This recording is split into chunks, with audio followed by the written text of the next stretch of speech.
आताच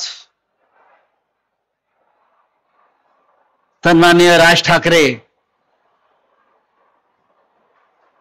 यांचं भाषण संपलं आणि ते निघाले.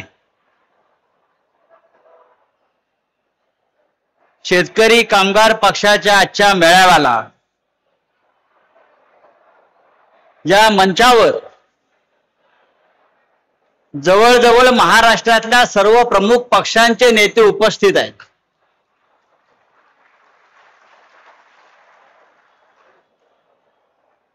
शशिकांतजी शिंदे साहेब आहेत, मनसे प्रमुख येऊन गेले, शिवसेना आहे आणि महाराष्ट्राच्या कानाकोपऱ्यातून शेतकरी कामगार पक्षाचे कार्यकर्ते पदाधिकारी इथे जमलेले आहेत. मी जयंतराव पाटलांना एवढं सांगेन, आम्ही सगळे इथे आलेलो आहोत ही शेका पक्षाची पुण्याई आणि या महाराष्ट्राच्या मातीत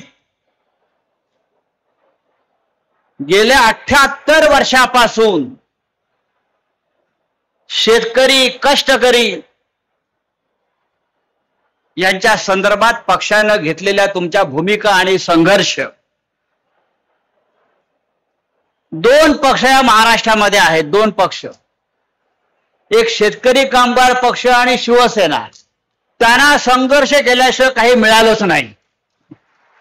आमच्या वाट्याला सतत संघर्ष. असं वाटतं आता कुठे बरेच दिवस येत आहेत की कोणीतरी मध्ये येतं आणि तुकडे करून जातं. त्या मानानं शरद पवार साहेबांचा पक्ष आमच्या हा तसा पहिल्यापासून इतके मोठे नेते महाराष्ट्राच्या कानाकोपऱ्यात जिल्ह्यामध्ये असे मोठे मोठे नेते तुम्हाला लाभले आणि तुम्ही टिकून राहिलात. शेतकरी कामगार पक्ष आणि शिवसेनेचा असा आहे की आमचे कार्यकर्ते पहिल्यापासून फाटके आणि ह्या दोन्ही पक्षानं महाराष्ट्राच्या मराठी माणसाच्या भूमिपुत्राच्या प्रश्नावर सातत्यानं लढे दिले. हे इथे पाहायला पाहिजे. हे जे फोटो लावलेले आहेत, एकेकाळी हे आमचे हिरो होते सगळे.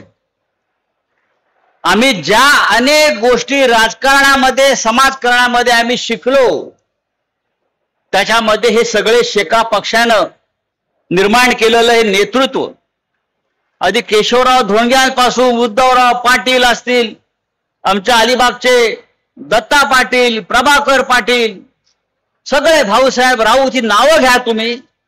एकेकाळी या महाराष्ट्राचं नेतृत्व जे आहे ते ह्या लोकांनी केलेलं नेतृत्व आहे. हा शेतकरी कामगार पक्ष आहे. महाराष्ट्राला उत्तम अर्थमंत्री कोणी दिला असेल यशवंतराव मोहित्यांच्या रूपानं, ते सुद्धा शेका पक्षाची देणगी. हे मी आपल्याला तरुण पिढीला यासाठी सांगतो आहे, आज या राज्यामध्ये शेतकरी आणि कामगार हे दोघेही संकटात आहेत. हा महाराष्ट्र गौतम अडाणीनं निर्माण नाही केला. हा महाराष्ट्र अंबानीनं निर्माण नाही केला. हा महाराष्ट्र देवेंद्र फडणवीस यांच्या पूर्वजांनी निर्माण नाही केला.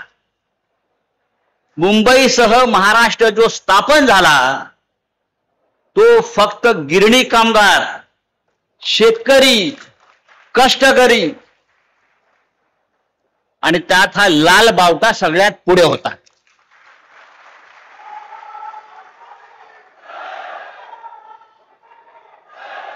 हा लाल बावटा स्वातंत्र्याच्या लढ्यामध्ये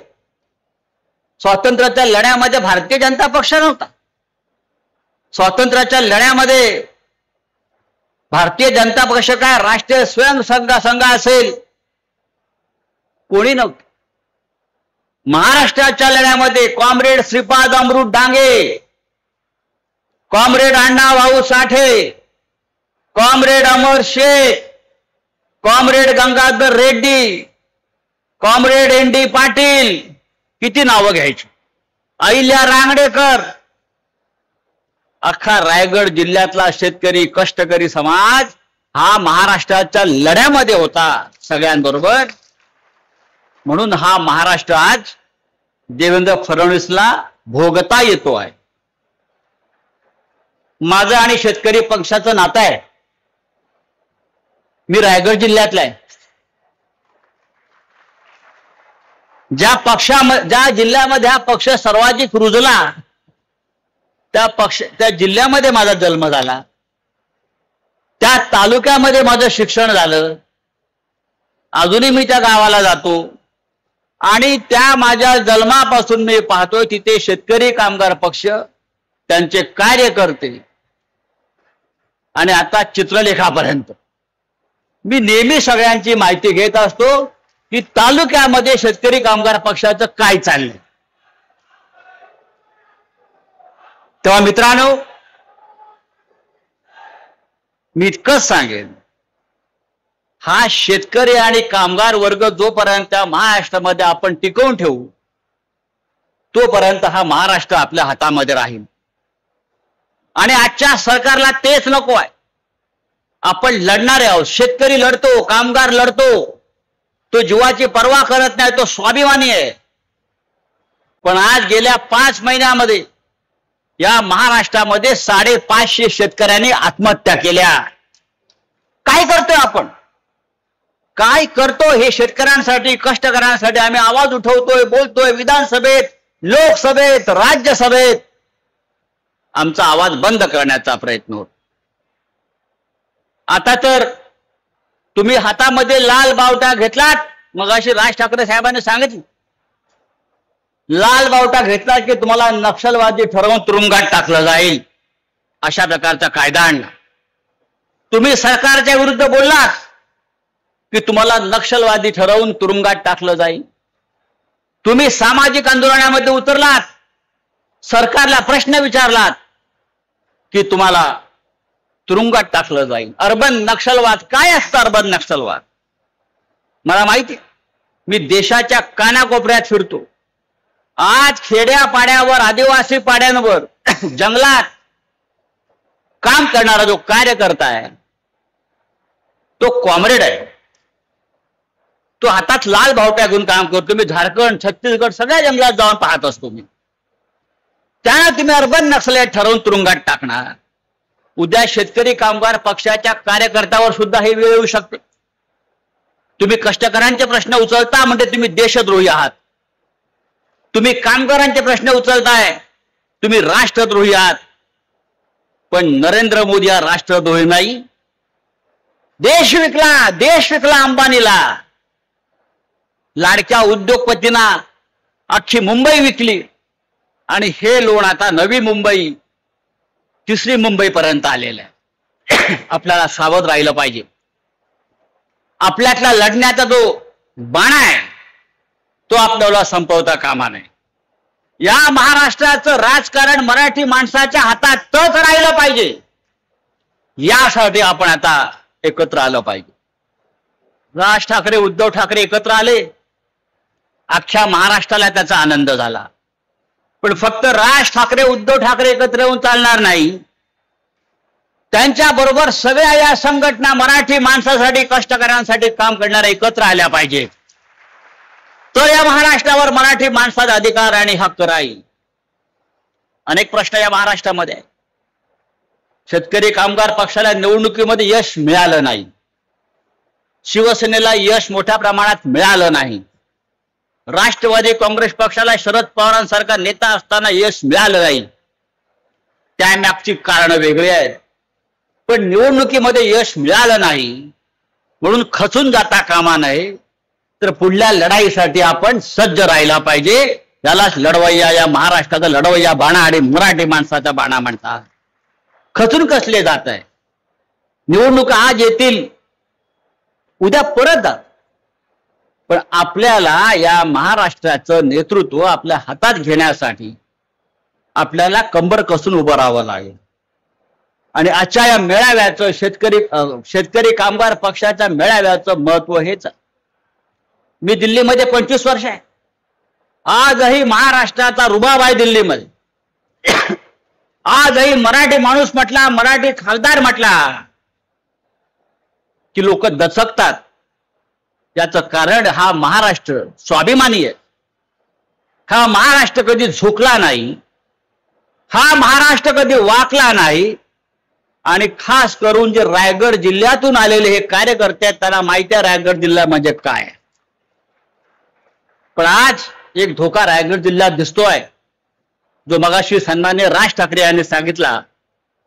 जसे उद्योग वाढतायत, औद्योगिकरण होत आहे, तसा आपला शेतकऱ्याची पिछेहाट होते.